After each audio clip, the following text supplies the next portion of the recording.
let's start our session on C Sharp. So we are going to see all these contents. So I'll introduce what is C Sharp, why basically we go for C Sharp, and what are some of the real world applications we built on C Sharp, and an overview of what basically C Sharp can give us in programming. So the basic topics which are used in C Sharp to get started with, and opportunities which we have by knowing the C Sharp, right? So in being in the software world, right?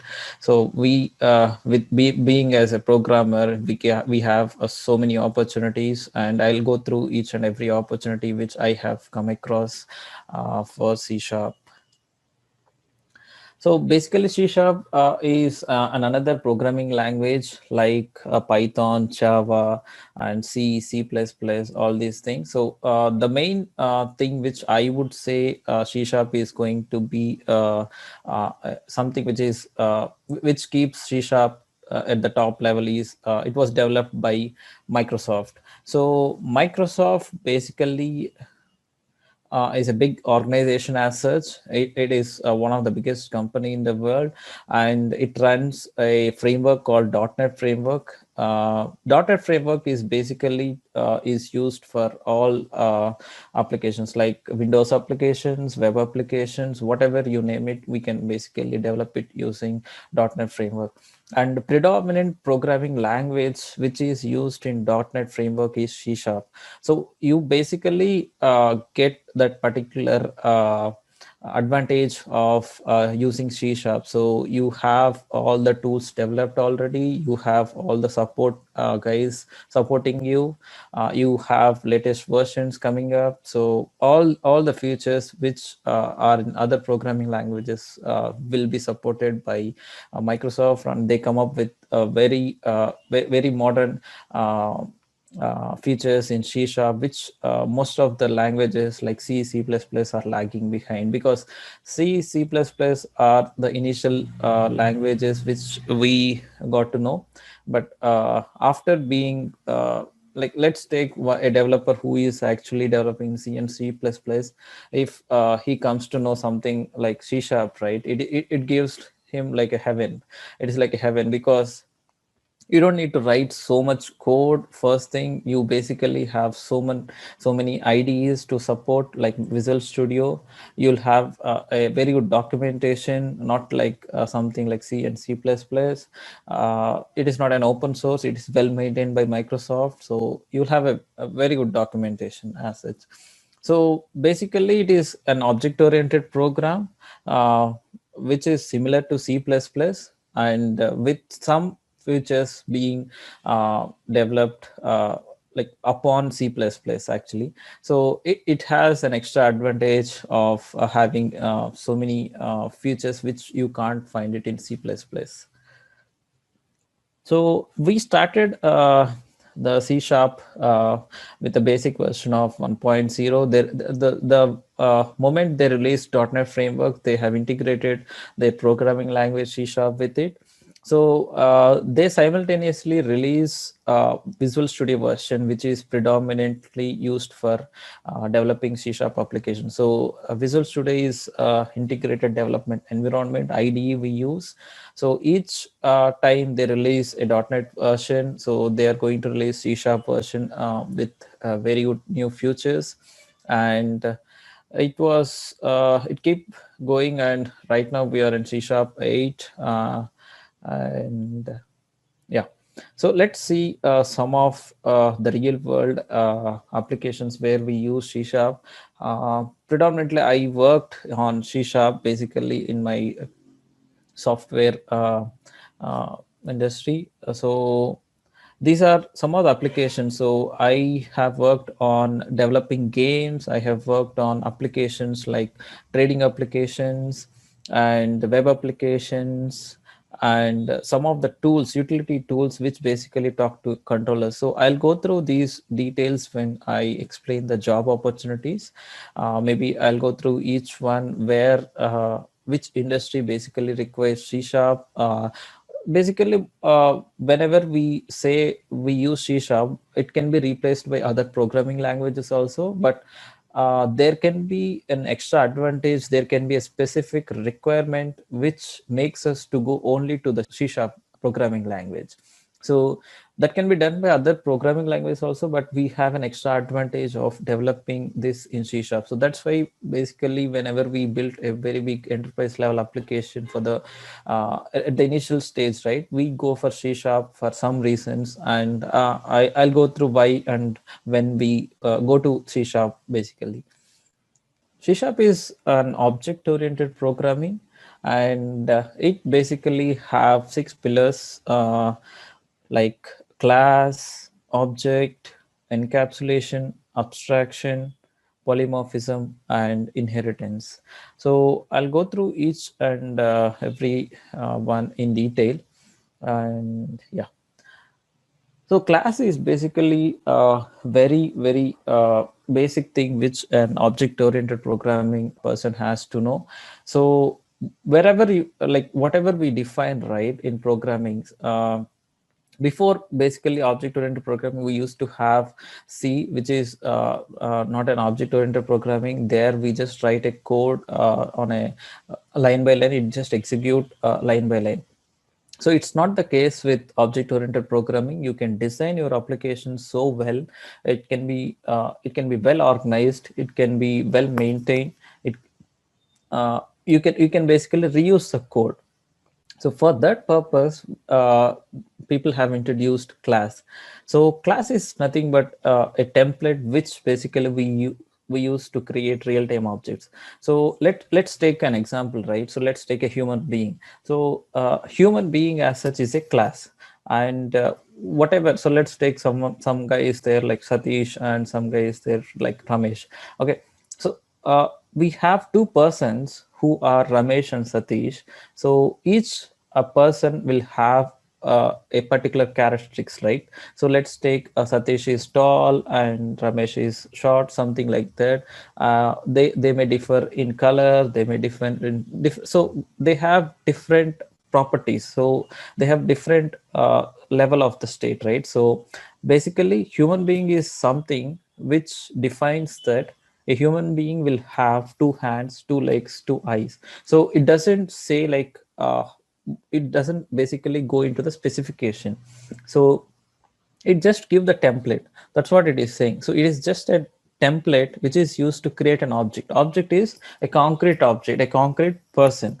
So Satish is a concrete person who is actually having a particular state, who is having a particular identity. So he is having this much height, this much color, all these things, right? So all these things basically have a concrete things, but class as such doesn't have anything. So there is no one called human being. Human being is just a template which is created to specify the objects. So that objects also have a similar behavior, right? So all persons, all human beings are like, leave about the exceptional, but commonly all most of the human beings are going to have two hands and two legs and two eyes. So to give an template which basically depicts all these things, we call it as a class. So basically class contains properties. So properties as such, as I told, it will have some height, it will have some color, like all these things. So when we have properties, right, it like, let's take an object. So we can move our hand, we can walk with our leg, all these things, right? So we do some actions. So all these actions basically, whatever actions we do in real time, we have to depict that, or we have to make them in the programming also. So to make that possible, we have introduced functions which basically operate on the properties. So a leg is going to walk. So leg is basically a property which is going to do an action. So we combine all these things. So we combine what is basically having what are the properties we have and what are the actions we have. So once we have all these things, we make them into a common group, and then we call it as a template. So that is where we basically define class. So in C sharp, we have so many different types of classes. I didn't mention the whole list here, but we have so many different classes. For example, static class, abstract class, and sealed class. So we have a different type of classes which are different, like which are used in different scenarios. So where basically this is all like a design perspective. Whenever we design an enterprise level application, so we basically go for this particular type of class for this particular type of requirement. So that I'll explain what is abstract class in detail. And when we come to object, right, so it is basically a concrete thing which is coming out of class. So as I mentioned here, a class defines the type of an object, but it is not an object by itself. So human being is not a concrete object as such, but we have so many concrete objects which have similar properties, and that similar properties is going to be made as a template. So that template is called class.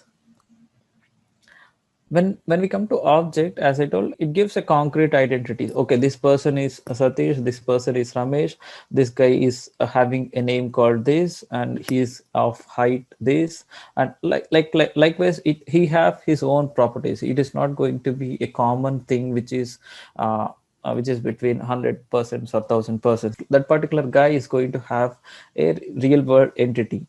It is a real world entity which have basically an concrete identity. So that guy, every guy is going to have concrete identity, right? So that particular thing is called an object. So we have basically four pillars for object oriented programming when it comes to development, apart from class and object. So they are inheritance, polymorphism, and abstraction and encapsulation.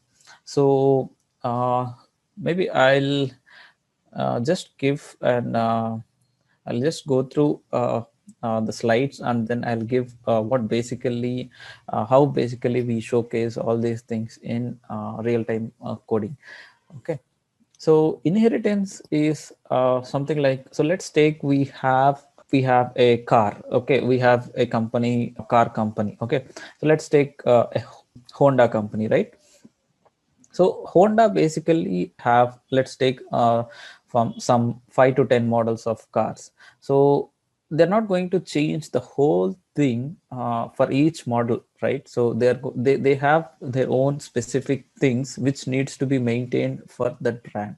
So inheritance is also like that. So you have a particular characteristic, and you have a particular action or function you have, and you don't want to repeat for all, like let's take you don't want to repeat for all the car models, right? So what you do is you basically put all the common things which are going to be present for all the 5 models of cars in one entity. Okay, so you use this entity for all type of cars, except whenever you want to change. So let's take, you have a car called city Honda City or Honda Civic, right? So both of them are going to have so many common features. So what you do is, instead of actually putting double effort, right? So instead of having duplicate effort, you put all these things in car itself. There is some class called car.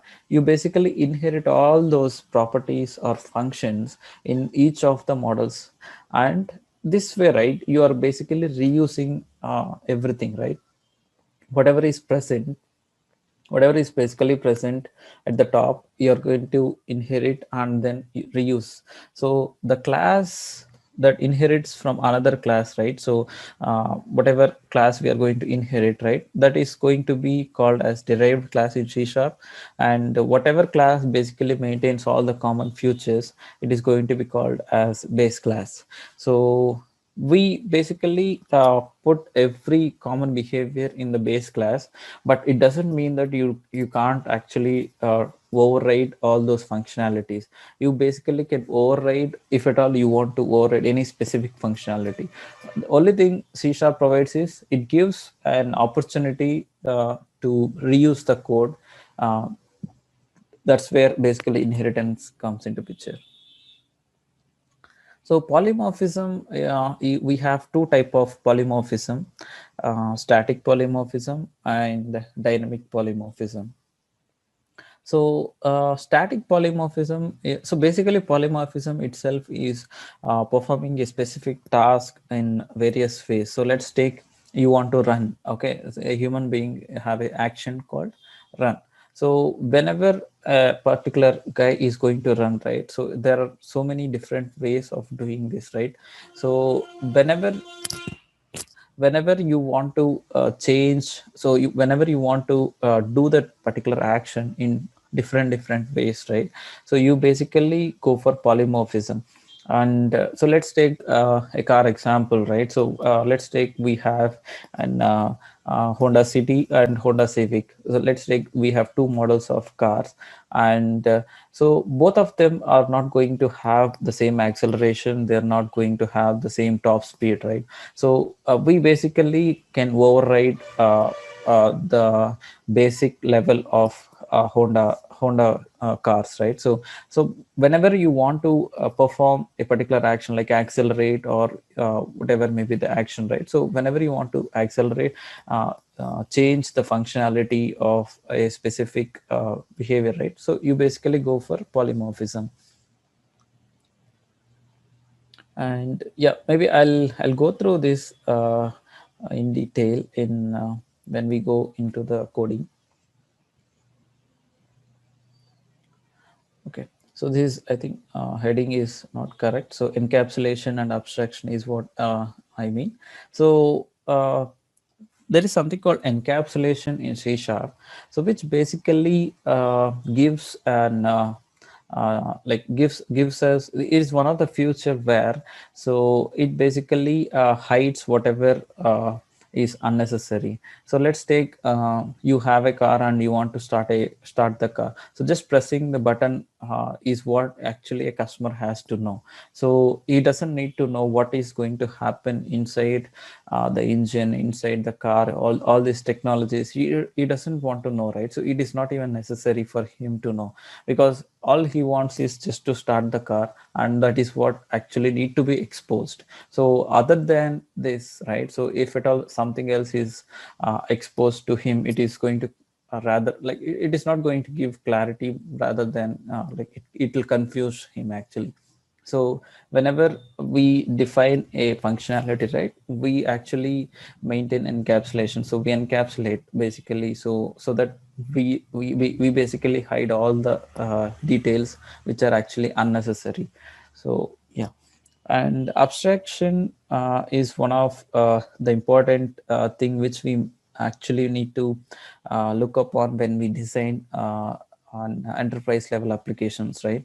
So let's take, you have so many different types of entities which needs to be designed and which has to be present in a particular application. So you can basically abstract certain things. So you have, let's take 100 entities, and you basically can actually abstract them into let's take 5 or 6 entities. So that way basically you have, you maintain the pattern. So what basically these group of entities are going to follow, what these group of things are going to do as an action. So all these things you basically can actually abstract and then put it in one place.